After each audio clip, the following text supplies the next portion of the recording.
কবুতরগুলো আজকে এটা আমার সাথে কি করলো। আসসালামু আলাইকুম বন্ধুরা, তো চলে এলাম আজকে আর একটা নতুন ভিডিও নিয়ে। চলো কবুতরগুলোকে বার করি, তারপর দেখাচ্ছি।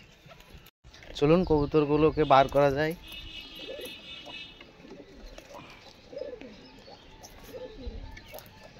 তো কবুতরগুলোকে ছেড়ে দিলাম, এবার বার হবে সব কবুতরগুলো। গেটটা একটু ঠিক করি।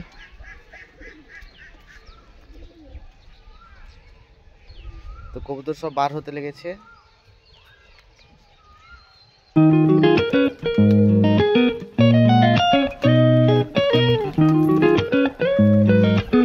দেখতে পাচ্ছেন বন্ধুরা, সব কবুতর পরপর বার হয়ে চলে এসেছে আমার কাছে। বন্ধুরা পানিটা দিয়ে দিই আগে, তো পানিটা খাওয়ার জন্য সব চলে আসবে। এবার দেখবে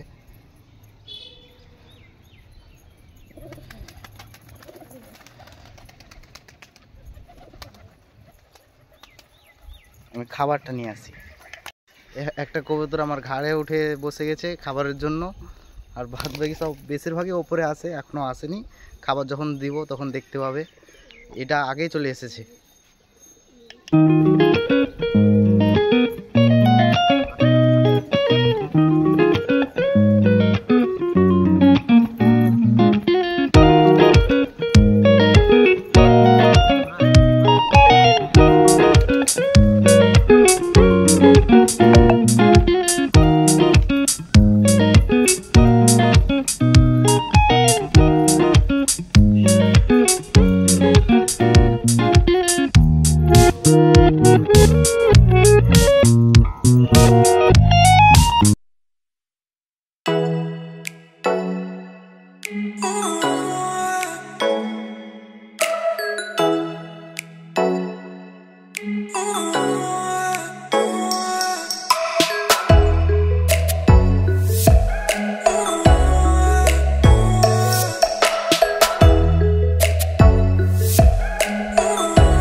ভিডিওটা ভালো লাগলে লাইক, কমেন্ট, সাবস্ক্রাইব জরুর করবে।